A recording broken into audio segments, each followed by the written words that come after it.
La ville, il était 23h46. Et nous rendons grâce à Dieu pour son amour, pour sa grâce de nous avoir permis de passer ces instants. Mais maintenant, nous allons parler de Jésus et continuer notre thème qui était intitulé « La force du renoncement ». Nous étions en train de parler de cette force qu'accompagne le renoncement, de cet impact qui accompagne le renoncement. On avait dit que dans la marche chrétienne, mes bien-aimés, beaucoup recherchent la puissance, l'élévation et les bénédictions. Alléluia. Mais peu comprennent que la véritable force spirituelle commence par le renoncement. Peu. Le renoncement, bien-aimé, n'est pas une faiblesse. C'est une clé spirituelle majeure qui ouvre la porte à la transformation et à l'autorité et à la manifestation de Dieu. On avait statué sur Luc chapitre 9, le verset 23, qui nous dit, si quelqu'un veut venir après moi, qu'il renonce à lui-même, qu'il se charge de sa croix tous les jours et qu'il me suive. Dieu nous donne la responsabilité de se charger de notre croix tous les jours et de le suivre. Mais que nous devons d'abord commencer à faire quoi? De renoncer à nous-mêmes. C'est quoi renoncer à nous-mêmes? Nous l'avons dit que le renoncement, c'est refuser de suivre sa propre volonté. C'est abandonner ses désirs charnels. C'est se soumettre pleinement à Dieu dans toutes ses voies et dans toutes ses décisions. On avait dit aussi que ce n'était pas perdre quelque chose, mais c'était échanger temporairement cette chose contre l'Éternel. C'est-à-dire que nous savons que nous avons besoin de ceci, mais ce n'est pas important. Temporairement, il faut mettre d'abord Dieu devant et notre besoin viendra après. C'est le principe, bien-aimé, de Matthieu chapitre 6, le verset 33. C'est-à-dire, cherchez d'abord le royaume des cieux et tout ce que vous demanderez vous serez accordé par-dessus tout. Nous voulons toujours que nos désirs prééminent avant, il faut d'abord que le désir du royaume des cieux soit d'abord mis devant. Parce que la Bible dit, cherchez d'abord le royaume des cieux au-dessus de tout et tout ce que vous demandez vous sera donné au-dessus de tout. Donc pour que nous puissions d'abord entrer dans la dimension de ce que l'on veut, c'est-à-dire de retourner dans le principe de Psaume chapitre 37, le verset 4, qui nous dit « Fais de l'Éternel tes délices », c'est-à-dire fais la volonté de l'Éternel, fais la joie de l'Éternel, fais l'œuvre de l'Éternel, fais le bonheur de l'Éternel. Et ensuite, il dit quoi? Il te donnera ce que ton cœur désire. Nous voulons souvent ce que le cœur désire, mais nous nous oublions que la formule ne commence pas d'abord par « je veux ». La formule commence par « qu'est-ce que veut l'Éternel ». Si tu oublies que la première des choses, c'est de renoncer et d'accepter la volonté de Dieu, c'est ainsi que la volonté de Dieu s'accomplira dans ta vie. Mais aussi ta volonté, ce que tu veux, tu l'auras. Le problème, c'est que nous sommes tellement égoïstes et nous sommes toujours à prioriser nos propres besoins, nos propres désirs et nos propres valeurs. Nous prions, on dit Jacques, nous ne recevons pas parce que nous demandons mal. Nous n'avons aucun esprit de renoncement. Nous pensons que Dieu nous doit des choses. J'ai envie de te dire que ton Dieu ne te doit rien. En fait, nous sommes ces enfants ingrats qui pensent que les parents nous doivent. Ah oui, il y a plein d'enfants comme ça qui dans leur tête se disent « mon père me doit ». Ça veut dire que mon père a le droit de payer mes études, de payer mon école, de me nourrir, de me vêtir, de faire toutes ces choses. Mais bien aimé, ce que les enfants oublient, c'est que dans ce monde tordu, il y a des parents qui sont irresponsables et qui ne prennent pas soin de leurs enfants. D'autres qui ont même régné la paternité ou la maternité même de ces enfants-là. Il y a des enfants abandonnés et livrés à leur sort. C'est une manière de te dire que, bien aimé, dans ce monde, personne n'a une obligation directe d'être quelque chose pour vous. Ça veut dire que le monde donne le libre arbitrage à tout le monde de décider s'il est pour toi ou s'il est contre toi. Mais si tu as la chance d'avoir un parent aimant qui t'aime, tu dois comprendre que tu ne dois pas prendre son amour pour acquis, mais tu dois apprendre à honorer son amour et son affection. Et c'est ce que nous devons avoir du cœur de Dieu. Dieu nous aime, c'est indéniable, mais il ne nous doit rien. Je fais du bien à mes enfants, je ne m'attends même pas qu'ils me le rendent. C'est mon devoir en tant que père, mais ils ne me doivent rien. Et je ne leur dois absolument rien. Alléluia. C'est la chose que tu dois savoir. Mais le principe de la spiritualité veut d'abord que les enfants obéissent à leurs parents. Ça veut dire que si vous obéissez à votre parent, alors votre parent sera celui qui sait vous récompenser.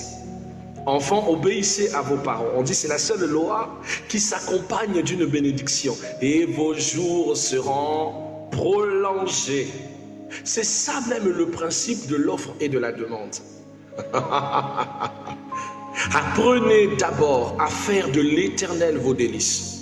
Ça veut dire renoncer à ma volonté, mais obéir à mon Père. Oh, tu ne m'as pas encore compris. Vous verrez un enfant qui a déjà 17 ans, 18 ans, 20 ans, il se sent grand, il se sent capable, il se sent prêt à prendre des décisions, mais il vit dans la maison de son père. Peu importe la barbe, peu importe le gabarit, peu importe le fait qu'il connaisse les femmes ou les hommes, le décisionnaire de sa vie, c'est son père ou sa mère. Si les parents disent non, le respect qu'il a reçu comme éducation, c'est de se soumettre, de dire « papa a refusé ». Il renonce à sa capacité de dire « non, moi aussi je peux faire ceci, moi aussi je peux gérer, je peux prouver ». Il dit « non, non, je suis dans la maison de mon père est mon supérieur, mon père est au-dessus de moi, alors je me soumets à sa volonté ». Il a su prendre de bonnes décisions pour ma vie, que depuis que j'avais 0 ans, jusqu'à ce que j'ai 20 ans, je resterai encore soumis jusqu'à ce que je quitte la maison de mon père. Tant que je n'ai pas quitté la maison de mon père, je suis sous sa responsabilité et je ferai sa volonté. C'est ça, faire de l'Éternel ses délices. C'est renoncer à sa volonté et se laisser dans la responsabilité de Dieu. Le renoncement, c'est dire, je suis encore un enfant, Seigneur, prends soin encore de moi. Je ne sais pas parler, Seigneur, apprends-moi à parler. Je ne sais pas faire des bonnes choses, apprends-moi à faire de bonnes choses. Je ne sais pas prier, apprends-moi à prier. Je ne sais pas comment vivre dans ce monde, alors tu peux me conduire pour que je marche, que je sois une impact dans ce monde. Je ne sais pas comment guérir les malades. Oh Seigneur, tu peux m'utiliser pour guérir les malades. C'est dire, Seigneur, je n'ai pas encore la capacité de faire les choses par moi-même. Alors, conduis-moi, que ta volonté soit ce que je vais faire. Et c'est ainsi que la Bible dit, ainsi le Père fera ce que ton cœur désire. C'est carrément la pyramide tout autour du vrai enseignement sur le renoncement. Alléluia. Alors ce matin, qu'est-ce que nous sommes censés parler? Parce que là, je fais le résumé de ce que nous avons partagé hier en apportant beaucoup plus de clarification. Ce matin, nous parlerons des dangers du non-renoncement. Parce que beaucoup de chrétiens sont chrétiens sans renoncer. C'est-à-dire que ce sont des chrétiens qui sont chrétiens mais qui ne veulent pas faire la volonté de Dieu, qui ne veulent pas être conduits par Dieu. C'est des personnes qui ont besoin du Saint-Esprit comme si le Saint-Esprit c'était un gadget qui ils sont utiles pour leurs besoins. C'est-à-dire que Jésus, le Saint-Esprit, c'est comme un iPhone, bourré de technologie pour leurs soins. Mais j'ai envie de vous choquer énormément. Plein de détenteurs de l'iPhone ne savent même pas comment utiliser ce téléphone correctement. Ils achètent des téléphones chers qui vaut des millions, mais bien aimé, si tu leur demandes s'ils connaissent toutes les options de cet appareil, ils ne savent pas. Pour eux, ils pensent que ça sert à faire le snap, les photos de qualité. C'est tout ce que les gens savent. Mais en réalité, vous donnez à quelqu'un comme moi qui a fait, par exemple, la programmation. Quelqu'un comme moi qui a fait, par exemple, on va dire, web designer. Quelqu'un comme moi qui a fait infographiste. Tu me donnes un iPhone, mais je te fais un travail de malade avec un simple cellulaire d'iPhone là. Je n'ai même plus besoin de ma machine, je traite toutes les données dessus. Je fais une programmation de malade avec ça. Il a un processeur égal à un gaming. Mais ça, celui qui n'a pas la connaissance ne le sait pas. C'est ça en fait ce que nous avions quand nous avons le Saint-Esprit. Nous avons le Saint-Esprit mais on ne connaît pas sa capacité. On le résume à des petites choses. Un gadget qui nous permet juste de connaître le demain, la volonté de Dieu, mais pas à l'utiliser. C'est parce qu'on ne prend pas le temps d'écouter le Père. On ne se laisse pas conduire par Dieu pour qu'il nous montre réellement l'utilité de ce qu'il nous a donné. Alors bien aimé, c'est dans l'éducation que tu apprends comment te tenir, comment vivre, comment marcher, comment représenter valablement ta famille. Et l'éducation, ce n'est qu'un père qui le donne. Pour être éduqué, il faut accepter la volonté de ses parents. C'est très important. Alléluia. Donc l'un des dangers du renoncement, du non-renoncement plutôt, c'est la vie chrétienne charnelle. Beaucoup de personnes, parce qu'ils ne veulent pas renoncer à leur vie, renoncer à leurs bêtises, renoncer à leurs passions, alors essaye de vivre une vie péjorative. Un pied dans le Seigneur, un pied dans la chair. Et sont étonnés de voir comment est-ce que leur vie ne marche pas. Ils n'obtiennent pas ce qu'il veut dire. Papa, pourquoi Dieu écoute d'autres et il ne m'écoute pas? Tu n'es pas en condition. Tu n'es pas un enfant poli. Tu n'es pas un enfant soumis. Tu ne fais pas la volonté du Père. Toi, tu penses que la volonté de Dieu est que tu pries tout le temps. Prier tout le temps, ce n'est pas faire la volonté de Dieu. Prier tout le temps n'est pas la volonté de Dieu. Certes, la Bible dit prier sans cesse. Mais si tu pries sans cesse, sans pourtant renoncer au mal, au péché, aux mauvaises œuvres, à la méchanceté, à la mesquinerie, aux compromissions, au sexe hors mariage, au mari d'autrui, au maquiona, aux tricheries, à la corruption. Bien-aimé, si tu ne laisses pas les choses qui vont en entorse avec le chemin du Seigneur, même si tu pries beaucoup, tu n'es pas différent de celui qui est barbare. C'est ça la vérité que tu ne veux pas entendre. Faire la volonté du Père est encore plus important que beaucoup de prières inutiles. Parce que celui qui fait la volonté du Père est un enfant soumis. Quand le fils prodigue revient à la maison, le grand frère du fils prodigue voulait se fâcher. Le père lui dit: non, ne te fâche pas. Toi, tu as déjà tout. Tu mérites, tu hérites tout ce qui est à moi. Ta gentillesse, ta soumission, le fait que tu es obéissant, tu es déjà héritier. Ton obéissance te donne mon héritage. Mais mon fils que je croyais perdu est revenu. On va juste faire une fête. C'est-à-dire celui qui s'est éloigné n'a mérité seulement que la fête. Mais celui qui est resté fidèle est héritier des droits de son père, et héritier des biens et de la promesse, des bénédictions, des faveurs, du statu quo, de tout ce qui va avec. Il y a une différence entre celui qui est soumis à la volonté du Père et celui qui est rebelle à la volonté du Père. Bien-aimés, ce sont des vies différentes. Alléluia. Pourquoi c'est différent? Parce que le non-renoncement va apporter le blocage dans tous les domaines dans ta vie. Parce que tu ne sais pas renoncer. Tu vas te dire: on m'a maudit, on m'a jeté un sort. Parce que tu vas décupler des malchances.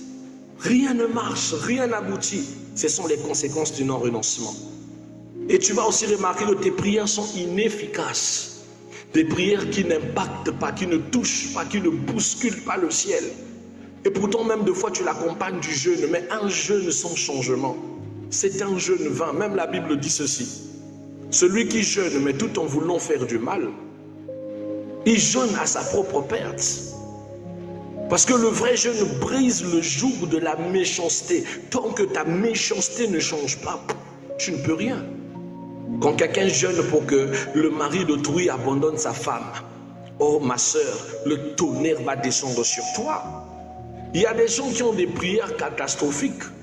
Un jour, je vous ai dit que j'ai rencontré quelqu'un qui priait sur la montagne pour que Dieu retire la grossesse.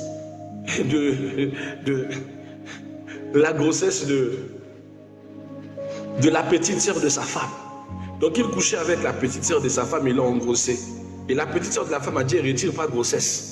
Le monsieur à la montagne entend le dire, Seigneur, retire cette grossesse. Oh, rachatatata. Seigneur, si tu m'aimes, retire cette grossesse. Je vous assure, il y a des degrés de sorcellerie. Les gens vont demander à Dieu de faire du mal à la montagne. Il faut aller pour voir. Tu vois une dame qui dit, Seigneur, s'il te plaît, fais que Jean-Marie soit mon mari. Qu'il laisse sa femme. Je suis prêt à accepter ses enfants, mais qu'il quitte cette femme. Et tu t'assois, tu dis, c'est femme comme femme qui fait cette prière. Oui. J'ai vu des gens aller à la montagne pour prier pour qu'on retire quelqu'un de son poste. Vous n'avez ni la même fonction, ni la même compétence, mais toi, ton souhait, c'est de ruiner le poste de l'autre. Ça, c'est vous montrer le cœur de l'être humain, combien il peut être insensible. Ces genres de prières sont inefficaces. Tant que tu n'as pas renoncé à toi-même, ta prière deviendra de moins en moins puissante, ça aura de moins en moins d'impact. Et une autre chose qui va s'accompagner, c'est que tu vas avoir l'influence démoniaque facile. Ça veut dire que les démons te combattent facilement. Facilement, les démons viennent toucher tes affaires. Facilement, on bouscule ta vie. Facilement, les maris de nuit pensent que toi, tu es un matelas de dessous. Ils vont tellement te faire du sale que tu te dis, mais qu'est-ce qui ne va pas avec ma vie? C'est parce que tu n'es pas droite. Tu n'es pas droite, mais dans ta tête, tu te convaincs que non, you are perfect. Non, tu n'es pas droite. Tu pries, tu vas à l'église. Mais malgré tout, mari de nuit, c'est ton partage. Des choses sales, c'est ton partage. Les échecs, c'est toi. Les hommes s'amusent avec toi. Les choses t'arrivent bizarrement. Revois d'abord ta conduite. Est-ce que tu es dans la volonté du Père? Est-ce que tu fais de l'Éternel tes délices? Est-ce que tu as vraiment renoncé au monde? Mais quand tu vas remarquer dans ta conduite, c'est toi qui continues à errer dans les pornos. C'est toi qui continues à errer dans les bêtises. C'est toi qui continues à errer dans les astuces. C'est toi qui continues à faire des choses disgracieuses. Et c'est toi qui dis, Seigneur, viens-moi en aide. Il n'a qu'à fermer les yeux sur tes désobéissances. Pendant que tu es son enfant, apprends à renoncer d'abord. À dire non, il faut que je change. Ça doit s'arrêter. Je ne vais plus continuer. Je ne vais plus faire ça. Je ne vais plus me laisser emmener à ça. C'est fini. J'ai de la valeur. Je suis un enfant de Dieu. Mon père n'aime pas ça. Mon roi n'aime pas ça. C'est vrai, je suis dans le besoin, mais je ne vendrai pas mon corps. C'est vrai, je suis dans le besoin, mais je n'accepterai pas la compromission. Je resterai fidèle.